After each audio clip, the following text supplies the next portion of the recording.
My name is Evelyn Stone, and I am 82 years old. From my window here at the Willow Creek Retirement Community in Florida, I can see cypress trees and a small, peaceful pond. My room smells like lavender and old books. It is a quiet life. But today, I am holding a photograph. In it, I am a young woman, maybe 30, with a bright smile. My husband, Silas, has his arm around my waist. He is handsome, with dark, flashing eyes and a smile that charmed everyone in our small Nebraska town. We are standing in front of our perfect white house with its blue shutters. We were the perfect couple. He was a pillar of the community, the bank president. Everyone said how lucky I was. But a photograph only holds 1 second. It doesn't show what happens before or after. It doesn't show what happens when the front door closes. Silas was a man of performance. He performed being a good husband. He performed being a loving father. He would kiss me on the cheek at church and pat our children, Rowan and Lila, on the head. But a pillar casts a very long, very cold shadow. And my children and I, we lived in that shadow. I learned early that my job was to be part of his perfect picture. My opinions were cute. My friends were a distraction. My family, he said, didn't understand our life. My world became very, very small.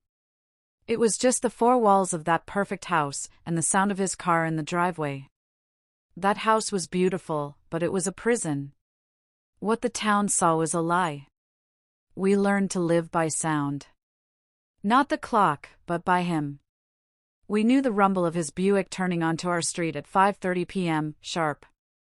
The house would fall silent. My son, Rowan, who was 7, would freeze, his toy soldiers stopping mid-battle. My daughter, Lila, only 5, would scoop up her doll and vanish.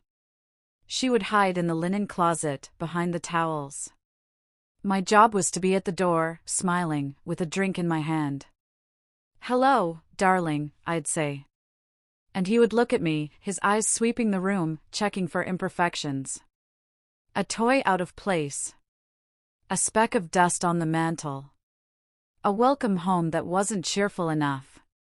The title of this story says my children were horrifically yelled at. Silas was too smart to just scream. His voice was a weapon, and he used it like a surgeon. One evening, Rowan proudly showed him a drawing of a rocket ship. Silas held it up. "A rocket, Rowan? The fins are crooked. It would never fly. Do you ever pay attention to details?" He didn't raise his voice. He just cut. Rowan's face crumbled. He never showed Silas a drawing again. He would sit at the dinner table, his back rigid, his eyes on his plate. He was 7 years old, trying to be invisible. That, to me, was horrific. It was the sound of my children's spirits being broken, one tiny, cruel word at a time. He was breaking them, and I was letting him. I was trapped, and I was just as scared as they were. The title also says I was abused and threatened. People think abuse is always a black eye or a broken arm. Silas was a banker. He knew that control was more powerful than violence.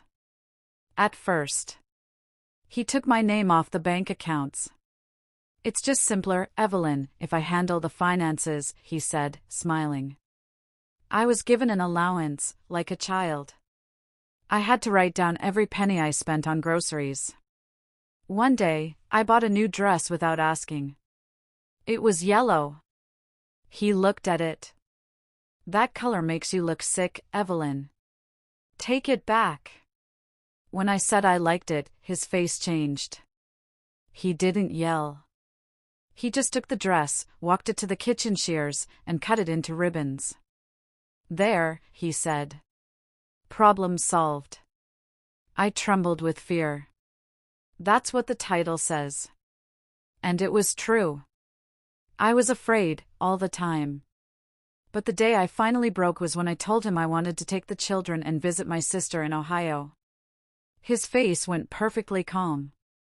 He sat me down at the kitchen table. "Evelyn," he said, patting my hand. "You're tired. You're emotional. If you ever tried to leave me, who would believe you? I'm Silas Croft. You're just a nervous, unhappy woman. I'd have to tell people you were unstable. And if you tried to take my children, I would make sure you never, ever saw them again. I would have you put away." I believed him. And I stayed. He had me trapped. I was a prisoner with no money, no voice, and no one to believe me. But he made a mistake. He underestimated me. For a year, I was a ghost. I cooked, I cleaned, I smiled at his parties. I was the perfect, hollow wife. My children were quiet. Too quiet. The laughter was gone from our house. Then came the day of the spilled milk. Lila, my little 5-year-old, was reaching for a glass and her sleeve caught it. A glass of milk all over the floor. It was an accident. My heart stopped. Silas was reading the paper. He looked up, his eyes flat and cold. He didn't say a word. He just stood up, grabbed Lila by her thin arm, and dragged her to the spill. "Look," he hissed, his voice a razor. "Look at what you did. Useless. You are a clumsy, useless girl." Lila didn't cry. She just trembled, her face white with a terror that no child should ever know. That was it. That was the moment. He could cut me to ribbons, but he was not going to destroy my children. That night, I started my plan.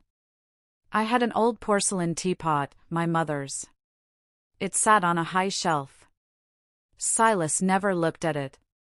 I had $20 cash from my grocery allowance. My hands were shaking so hard I could barely fold the bill. I hid it inside that teapot. It wasn't much. But it was a start.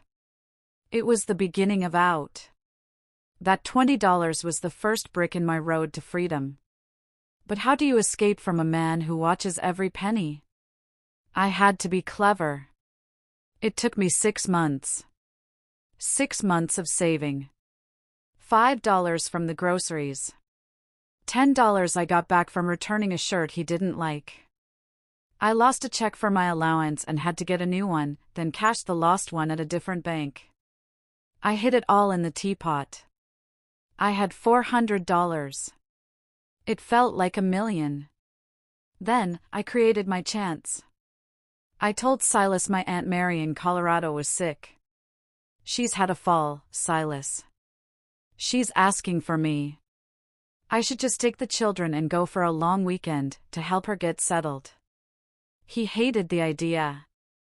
"It's an inconvenience," he huffed. "But I suppose it makes the family look good." He let me go. The night before, I packed one small suitcase for all 3 of us. Just essentials. I told Rowan and Lila we were going on an adventure. They were so scared of making noise, they just nodded. The next morning, he kissed me goodbye on the porch. "Don't be long," he said. I smiled. "Of course not, darling."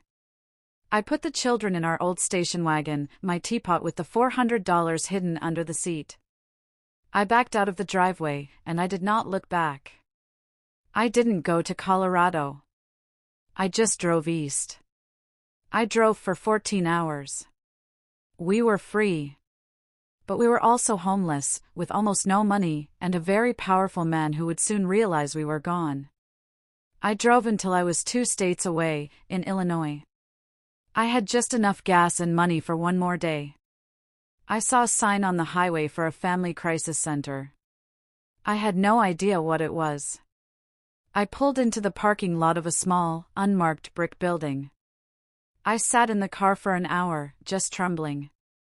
My children were asleep in the back. I was so ashamed. I was Mrs. Silas Croft, the bank president's wife. I wasn't the kind of woman who went to a shelter. But then I looked at Lila's sleeping face, no longer pale with fear. I looked at Rowan, who wasn't clenching his fists. I grabbed my purse and walked in. A woman with kind eyes met me at the desk. "Can I help you?" she asked. I opened my mouth, and what came out was a sob. I think I need help," I whispered. "My husband, She didn't need me to finish. She just nodded. "You're safe here," she said. "You and your children." For the first time in 10 years, I believed it. We were given a small, clean room with 2 beds. That night, I watched my children sleep, and I heard something I hadn't heard in years.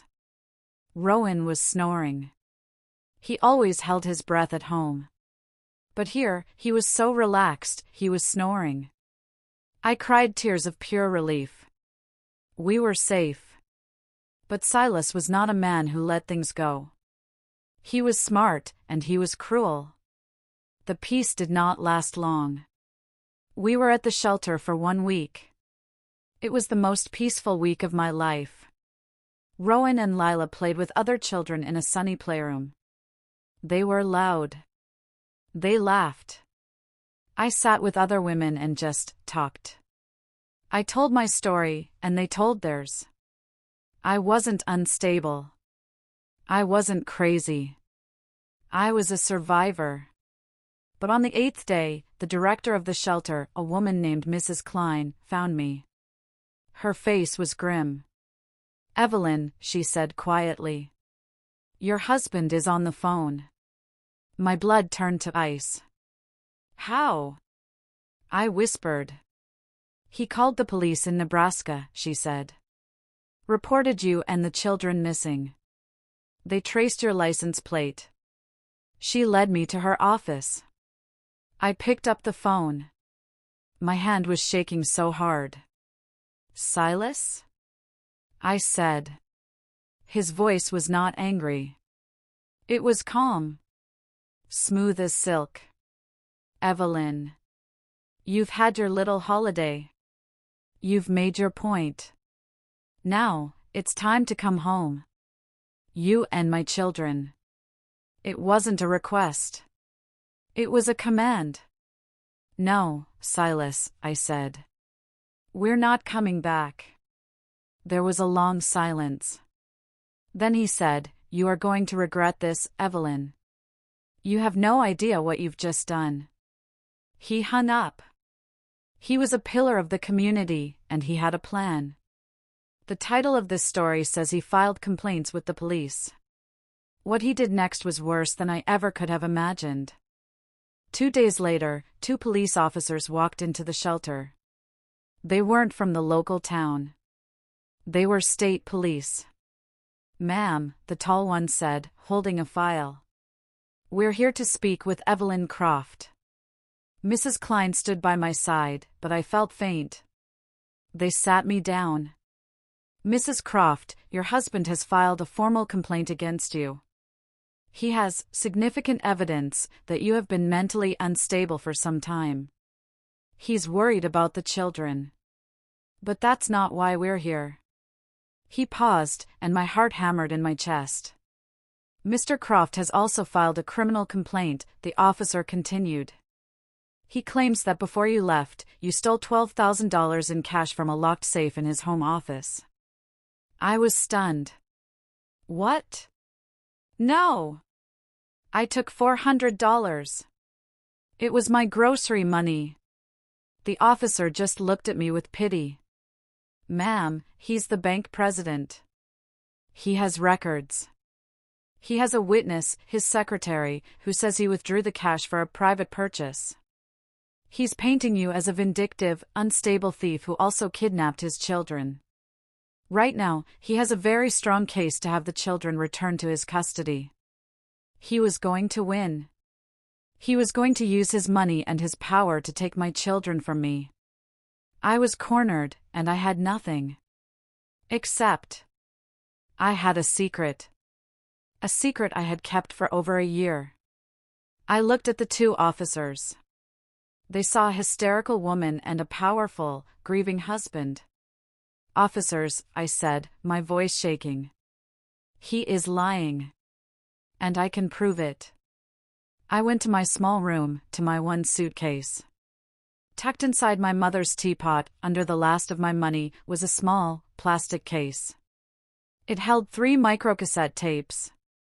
For the last year, after he first threatened me, I bought a tiny recorder. I kept it in my apron pocket. I recorded him. I recorded him when he told me he'd have me put away. I recorded him telling Rowan his drawing was garbage. I recorded him screaming at Lila for the spilled milk, calling her useless. I walked back out. "My husband," I said, "is a very careful man. He would never be foolish enough to hit me where it shows. But he is an arrogant man. He likes to hear his own voice." I handed the tapes to Mrs. Klein, who had a small cassette player in her office. I told the officers, "Please listen." They went into the office. They were in there for 20 minutes. When the tall officer came out, his face was pale. He looked at me with completely different eyes. He picked up his radio. "Yeah, dispatch," he said. "We're going to be a while. And, get me the state's attorney. We have a situation here." That tape changed everything. It was the one thing he never thought I was smart enough to do. The fight wasn't over, but the war had finally turned. Those tapes were my salvation. When Silas's high-powered lawyer arrived, the state's attorney played him just 30 seconds of the tape where Silas threatened to bury me in a mental institution. The lawyer's face went white. The criminal complaint for theft was dropped that afternoon. The custody case was settled out of court. I was given full custody. He was given supervised visitation, which he never used. His pride couldn't take it. The town, of course, was shocked. His mask had been ripped off. He lost his job at the bank. He moved away. I never saw him again. My children and I, we moved. We started over with nothing. I got a job as a secretary. Then a bookkeeper. It was hard. But it was ours. My children grew up. They are safe. They are happy. Rowan is a wonderful father, and Lila, she is a child therapist. She helps children who have no voice. And me? I am here, in my peaceful room. I am 82. And I am finally, truly, safe. The house on Harmony Creek is just a bad dream. The man with the flashing eyes is just a ghost in a photograph. My hands still tremble sometimes. But it is not from fear. It is just old age. And that is a privilege I earned. Thank you for listening to my story. My name is Evelyn Stone, and I am a survivor. If my story touched you, or if you know someone who needs to hear that there is always a way out, please share this video. And remember to subscribe. Your voice matters.